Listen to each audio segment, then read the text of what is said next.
अनि जुन उहाँका साथमा हेलेरी, के नाम अरे, एडमिन हेलेरी, उहाँको नाम चाहिँ प्रसिद्ध छ। तर उहाँले त हेलेरीलाई त उहाँले त एउटा एसिस्टेन्ट जस्तो बनाएर पो लिएर जानुभएको त। खास पाठ चढ्ने त हाम्रा शेर्पा पो त। र म त्यसका लागि जे पनि गर्नुपर्छ अवश्य गर्छु। र पीपीएस भन्नुभयो, म भन्छु भारतको संविधान हामीहरूमाथि लागू हुनुपर्छ र भारतको संविधानको अन्तर्गत गोर्खा जातिले न्याय पाएको हुनुपर्छ। त्यसका लागि पनि मैले जे गर्नुपर्छ त म गर्छु अनि यतिकै छाड्दिनँ पनि। जात गोष्ठीको कुरा गर्नुभयो, यो मेरो संकल्प हो।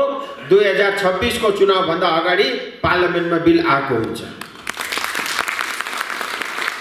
र यो 5 सालको राजनीति, म यही 5 साल मात्रै राजनीति गर्छु। आज यो मञ्चबाट यो म घोषणा पनि गर्दैछु अनि मलाई पुरा विश्वास छ यो 5 साल बादमा राजनीति गर्ने पनि त्यही केही खाँचो हुँदैन, आवश्यकता पर्दैन। त्यसका लागि पार्टीसँग लडाई गरेर हुन्छ कि पार्लियामेन्टमा चिच्याएर हुन्छ कि जे गर्नुपर्छ म गर्छु, बस तपाईहरु साथ दिनुहोस्। प्राय 80-90% जनता साथमा छन्, 10% त यसै हाउडेहरू हुन्छन्। अल्टिमेटली भित्रबाट मनले त उहाँले पनि चाहेका छन् गोर्खाल्यान्ड होस् भनेर, तर झण्डा र सिम्बल अर्को पार्टीको बोक्नु पर्छ किनभने त्यहाँ कमिसन पाइन्छ। तर मनभित्र त उहाँहरूको पनि छ, धेरैसँग कुरा हुँदा भन्छन् पनि झण्डा बोके पनि बटन चाहिँ त्यतैको दबाउनु है भनेर।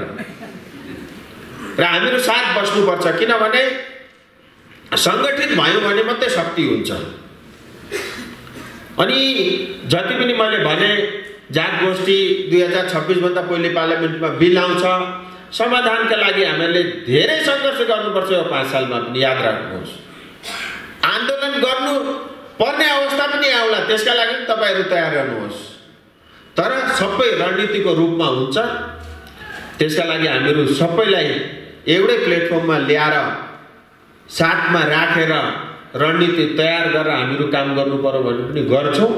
तर मलाई अझै पनि विश्वास छ भारत सरकारले जुन हिजो अस्ति मात्रै प्रधानमन्त्रीले बयान दिनुभयो एउटा सरकारी कार्यक्रममा आएर, त्यो कुनै एउटा खेलाची होइन, किनभने भारत देश आज जे भने पनि विश्वमा एउटा ताकतवर देश हो। यस ताकतवर देशका ताकतवर दुनियाँका लोकप्रिय नेता प्रधानमन्त्रीले दिएको बयान त्यतिकै खेलाची होइन। र चाँडै नै गृहमन्त्री पनि पहाड आउनुहुन्छ, सायद जेपी नड्डाजी पनि आउनुहुन्छ। तपाईहरु पनि म चाहन्छु एकखेप उहाँहरूलाई तपाईहरु भेट्नुहोस्, किनभने मैले एक्लै भन्दाखेरि बेला बेला लाग्छ होला सबै थोक यसलाई मात्रै चाहिएको रहेछ भनेर। अनि तपाईहरु आउनुहोस्, तपाईहरु पनि आफ्नो माग राख्नुहोस्, त्यसो गर्दा मलाई पनि अलिक सजिलो हुन्छ। र अन्तमा फेरि पनि युनाइटेड इन्डिजिनियस गोर्खा कम्युनिटी फोरमका सम्पूर्ण केन्द्रीय समितिका सदस्यलाई म बधाई टक्राउन चाहन्छु र सम्पूर्ण अरु जात गोष्ठी संघ संस्थाका सदस्यगणलाई पनि म बधाई टक्राउन चाहन्छु। तपाईहरुको जुन मेहनत छ, तपाईहरुले जुन पसिना बगाउनु भएको छ, त्यो खेर जान दिन्न। म तपाईकै एउटा संघ संस्थाकै सदस्यको रूपमा मलाई ठान्दा हुन्छ। कुनै दिन मेरो खाँचो पर्दाखेरि म तपाईहरुका समक्षमा छु। संस्थालाई अगाडि बढाउनुहोस्, जात गोष्ठीलाई अगाडि बढाउनुहोस्। हामीहरू मानव जीवन भनेको म बारम्बार भन्छु, हामीहरू एउटा समाजमा बस्ने सामाजिक जीवन जिउने व्यक्ति हुँ र जीवन हामीहरूको सफल त्यतिखेर मानिन्छ जब हाम्रो जीवन अरु मानवका लागि काम लाग्छ।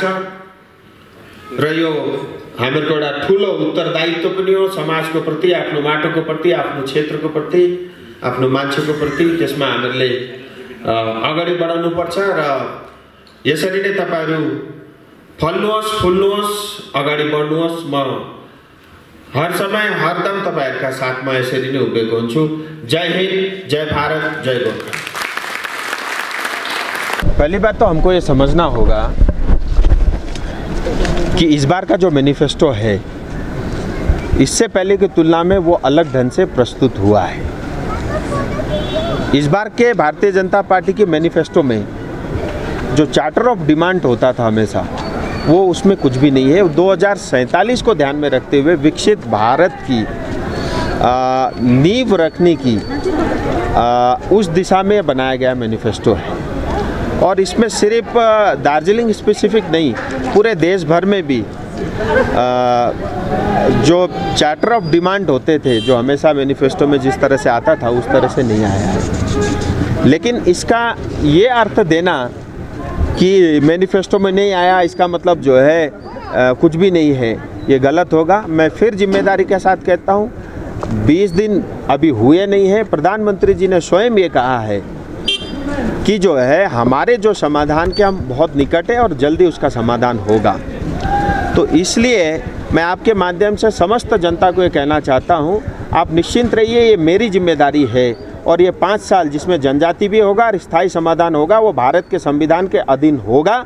और किसी में दम हो तो वो बता के दिखा दो। मैं फिर जिम्मेदारी के साथ कहता हूँ, जनता को भी ये प्रार्थना करता हूँ, बहुत सारे लोग जो इसी ताक में रहते हैं कि किसी तरह जो है भारतीय जनता पार्टी को या बीजेपी को बदनाम करें, वो बहुत प्रयास करेंगे, लेकिन फिर भी वो सफलता उनको नहीं मिलेगी।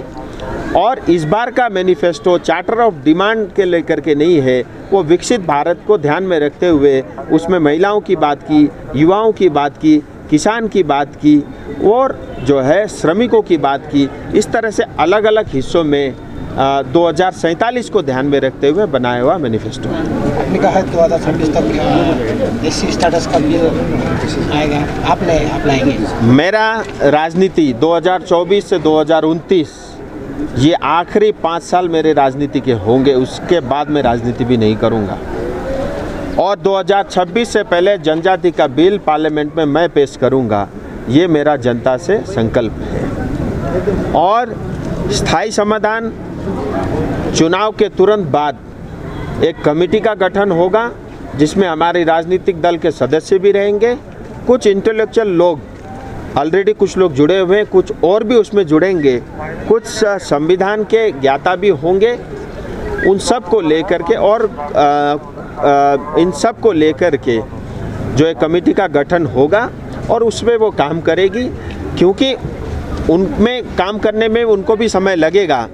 और मैं ऐसा मानता हूं कि 2026 पश्चिम बंगाल में भारतीय जनता पार्टी की सरकार आएगी और मैं कोशिश करूंगा कि 2026 से पहले जनजाति का दर्जा मिले और 26 के बाद भारत के संविधान के अंतर्गत जो बाबा साहब अम्बेडकर ने जो संविधान बनाया उसके अधीन हमको न्याय मिले। इससे पहले भी आपने एक बोला था कि यदि गोरखा के लिए कुछ नहीं होगा तो मैं रिजाइन दूंगा, तो कैसे?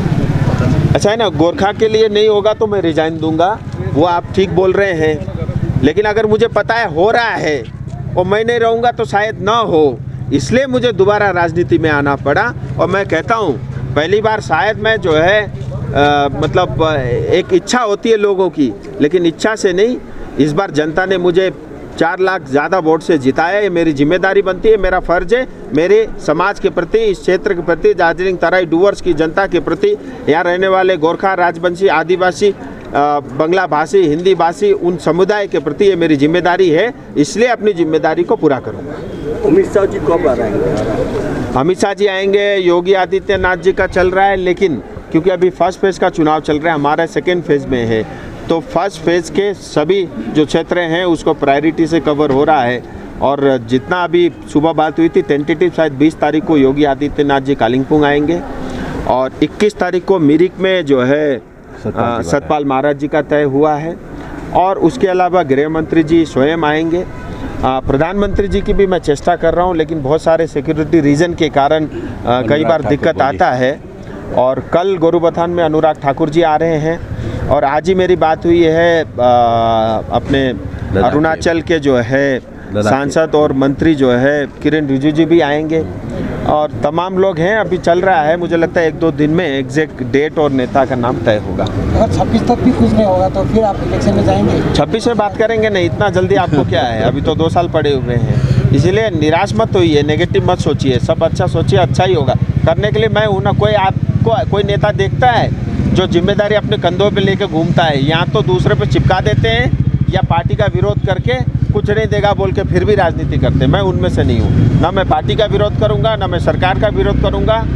मैं अपने समाज के लिए, इस क्षेत्र के लिए जो न्याय होना था उसको मैं सुनिश्चित करूँगा, और ये मेरी जिम्मेदारी है। मुझे वोट भी इसीलिए मिल रहा है, इसलिए नहीं है कि मैं जो है यहाँ पे घूमता हूँ इसलिए वोट मिल रहा है। घूमने के साथ साथ उनको पता है कि ये भारत सरकार से कुछ करके लाएगा, इसीलिए जनता अभी तक जो है भारतीय जनता पार्टी को पसंद करती है। तो आपने भाषण में कहा कि जो बिल्डिंग का ये एडमंड हिलेरी स्टैंड ले गया था, ये बात आप सही बता दें, स्टैंड ले गया था? ऐसा है, मैं तो उनके परिवार के सभी सदस्यों को जानता हूँ, और उनके बेटे के साथ भी जो है मैंने बहुत हवाई यात्राएं की है, इसीलिए वो तो बहुत दूर के, उसमें कोई विवाद नहीं होगा, आप निश्चिंत रहिए। लेकिन सच्चाई आपको ही पता है, मुझे ही पता है, और उनके साथ भी जो है अन्याय हुआ है। और उनको जब अवार्ड देने के लिए बुलाया गया था तो उनको भेजा नहीं गया। अब किसने नहीं भेजा वो आपको ही पता है।